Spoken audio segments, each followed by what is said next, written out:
అందరికీ నమస్కారం. నా పేరు రమ. ఫ్రెండ్స్ మరొక మంచి న్యూస్ స్టోరీతో మీ ముందరకొచ్చేసాను.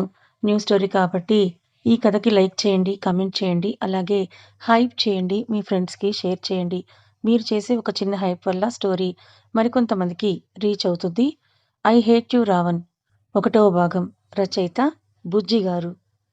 ఒక రూమ్‌లో చలనం లేకుండా ఒక అమ్మాయి బెడ్ మీద పడుకొని ఉంది. తాను స్పృహ కోల్పోయి చాలా టైమే అవుతోంది కానీ, అతను తనని వదలకుండా తనలోకి ప్రవేశిస్తూ తనకి నరకం చూపిస్తున్నాడు. ఆ బాధకి స్పృహ కోల్పోయిన తన కళ్ళల్లో నీళ్లు కారుతూనే ఉన్నాయి. తన ఫేస్ చూసిన అతను హ్యాపీగా ఫీలై, ఈ కన్నీళ్లు చూశాక నాకు హ్యాపీగా ఉందని తాను వాష్‌రూమ్‌లోకి వెళ్ళిపోతాడు. తన ఒంటి మీద బట్టలు లేవనే స్పృహ కూడా తనకి లేదు. అతను ఫ్రెష్ అయి వస్తాడు. తన దగ్గరికి వచ్చి తనని చూస్తాడు. తన ఒంటి మీద అతడు పెట్టిన ఘాట్లు కమిలిన తన శరీరం చూసి ఒకలాంటి నవ్వు నవ్వి తనని ఎత్తుకొని వెళ్ళి షవర్ ఆన్ చేసి తనని పట్టుకొని ఆ నీళ్ళల్లో తడుస్తూ తనని చూస్తూ ఉంటాడు. తన మీద నీళ్లు పడగానే తనకి స్పృహ వస్తుంది.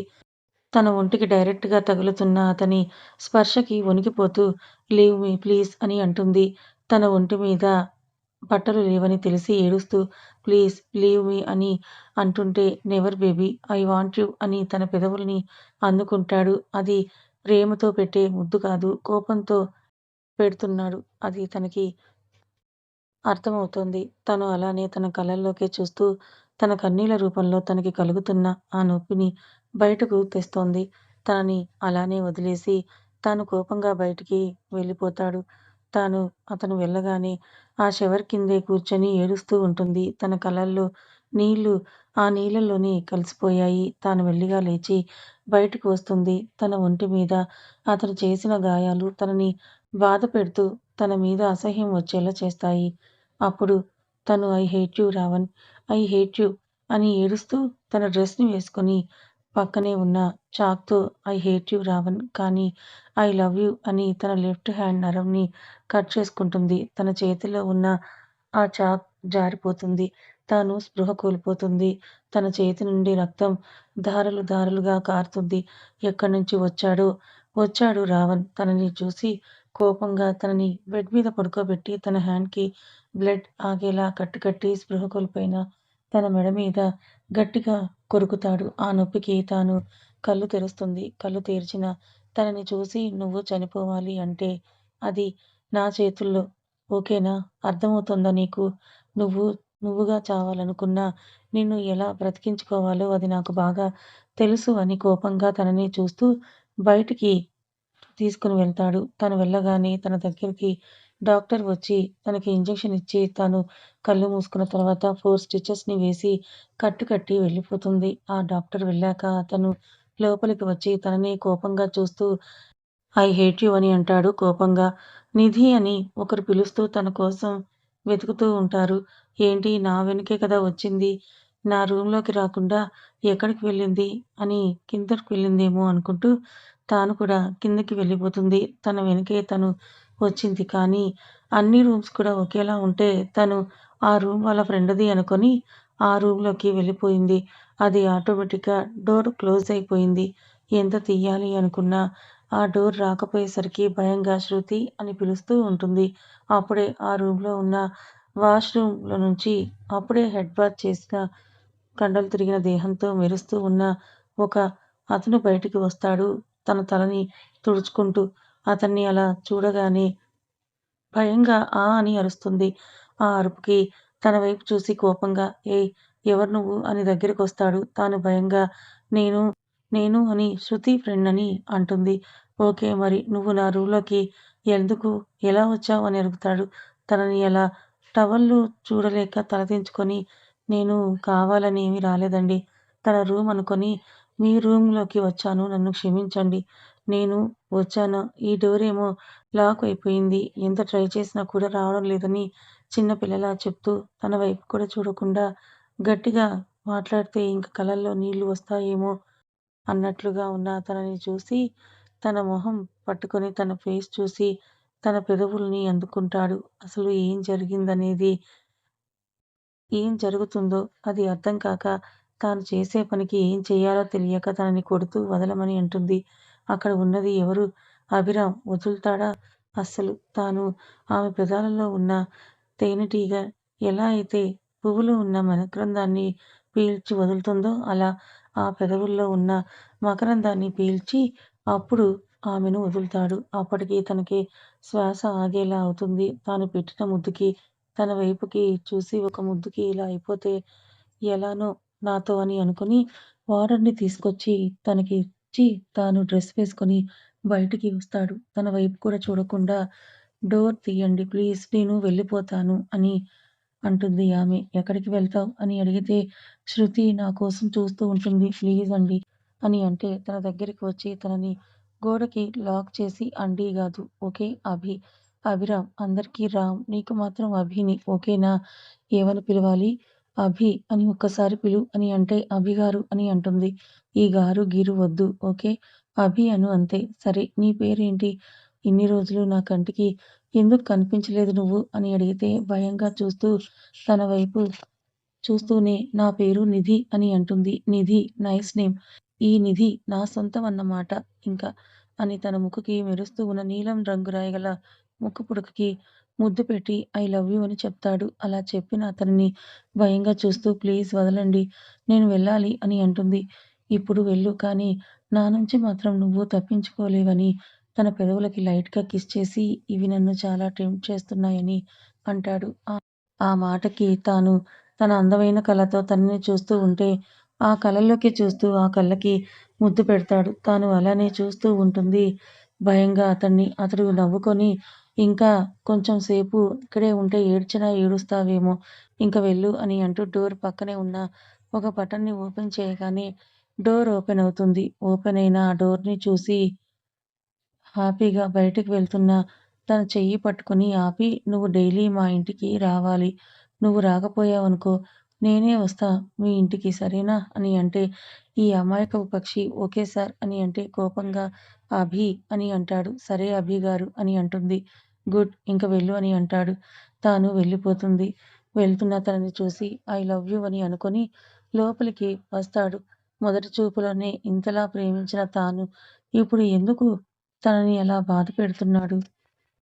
తాను కళ్ళు తెరిచి తనని చూసిన రోజు గుర్తు తెచ్చుకొని, ఆ రోజు నిన్ను చూడగానే నువ్వే నా లైఫ్ అనుకున్నాను. కానీ నువ్వు, వాడు కలిసి నిన్ను తన ఫ్యామిలీ అని భావించిన నా చెల్లి జీవితాన్ని నాశనం చేశారని కోపంగా తనున్న రూమ్‌కి వచ్చి స్పృహలో లేని తనని చూసి, నీ అమాయక ముఖంతో నన్ను, నా చెల్లిని మోసం చేశారు. 3 నెలలుగా నా చెల్లి కోమాలో ఉంది. వాడి వల్ల. వాడిని నిన్ను వదలను. చంపితే ఒకేసారి చస్తారు. మీరు చావకూడదు. నా చెల్లి లేచే వరకు మీకు ఈ నరకం తప్పదని పడుకొని ఉన్న తన దగ్గరకు వెళ్ళి, తన డ్రెస్ తీసి తనని మానవత్వం లేకుండా తనని అనుభవించి, తనకి నరకం చూపిస్తాడు. ఇది 3 నెలలుగా జరుగుతోంది. తాను చేస్తున్న పనికి నిధి కళ్ళు తెరిచి తనని చూస్తూ కన్నీళ్లతో మిమ్మల్ని నేనెంతగా ప్రేమించాను. కానీ మీరు నా పట్ల ఇలా ప్రవర్తిస్తున్నారు. నిజం తెలిసిన రోజు మీరింతకింత బాధపడవలసొస్తుందని అనుకుంటుంది. తనని వదిలి ఐ హేట్ యూ అని తన పెదవులను అందుకుని రక్తం చూసి ఆ పెదవులతో కోపంగా వాష్‌రూమ్‌కి వెళ్ళిపోతాడు. షవర్ కింద నిలబడి గోడకి చేతులానించి ఎంత ప్రేమించానే నిన్ను. కానీ ద్వేషించేలా చేసుకున్నావు కదే. నిన్ను బాధ పెడుతుంటే నాకు నరకంగా ఉంది. ఎన్ని కలలు కన్నాను నీతో. జీవితంలో అన్నీ నాశనం చేసేశారు నువ్వు, వాడు. తన కళ్ళల్లో నీళ్ళని ఆ వాటర్‌లో కలిపేసి కోపంగా బయటకొస్తాడు. అలా వచ్చి తనని బాధగా చూస్తూ కోపంగా మొహం తిప్పుకుంటుంది నిధి. తాను అలా మొహం కోపంగా తిప్పుకోగానే అభి తన దగ్గరకు వెళ్ళి నీ మొహం చూడాలని నాకు లేదు. ఐ హేట్ యూ అని అంటాడు. తాను కూడా I hate you Ravan, I hate you అని అంటుంది. రావణ్ తనని ప్రేమగా పిలిచేది కానీ ఇప్పుడు తన లైఫ్‌లో రామ్ రావణ్‌లా మారిపోయాడు. రామ్ రావణ్‌లా మారడానికి కారణాలు ఏంటో మరి. అభి తనని చూస్తూ కోపంగా తన జుట్టు పట్టుకొని పైకి లేపి నీకు ఏం చూసుకునే అంత బలుపు అని అంటాడు. నీకు తెలుసు రావణ్. మా తప్పు లేదని తెలిసినప్పుడు నేను నీ వల్ల ఎంత బాధపడ్డానో. నన్నిలా బాధపెట్టినందుకు నువ్వు కూడా అంత బాధపడాల్సి వస్తుందంటుంది. తనని కోపంగా బెడ్ మీదకి నెట్టి కళ్ళతో చూసింది నిజం కాదంటావా? అని అడుగుతాడు. ఒక్కోసారి మన కళ్ళు మనని మోసం చేయొచ్చు. నువ్వు చూసింది నిజం కాదని తెలిసిన రోజు నువ్వు అని అంటూ ఉంటే అభి ఆపుతావా నీ నాటకాలు? ఇంతలా బాధపెడుతూ నరకం చూపిస్తున్నా నువ్వు, వాడు బుద్ధిమంతుల్లాగా మాట్లాడుతున్నారు. మీరెంతమంది మీ వలలో వేసుకొని మీ అవసరాలు తీర్చుకున్నారు అని అన్న మాటలకి కళ్ళనిండా నీళ్ళతో తననే చూస్తూ ఎందుకు రావన్? నీ మాటలతో చంపుతావు ఇలా రోజు. చంపేయ్. నీ చేతుల్లో హ్యాపీగా చచ్చిపోతా అని ఏడుస్తుంది. తన ఏడుపు తనని కదిలించదు అని తనకి తెలుసు కానీ, నాకు బ్రతకాలని లేదు. ప్లీజ్ చంపేయ్ అని అంటే చంపుతాను. ఇప్పుడు కాదు. నా చెల్లి లేచి తిరిగిన రోజు వాడిని నిన్ను ఈ లోకంలో లేకుండా చేస్తానని బయటికి వెళ్ళిపోతాడు. అలా వెళ్తున్న తనని బాధగా చూస్తూ నా కళ్ళల్లో నీళ్లు రాకుండా చూసుకుంటా అన్నావు. ఇప్పుడు నువ్వే ఇలా నన్ను బాధ పెడుతున్నావు. నిజానిజాలు తెలుసుకోకుండా నన్నిలా బాధ పెట్టినందుకు నువ్వు కూడా అంతకి అంతా బాధపడతావు Ravan. I hate you. But I love you.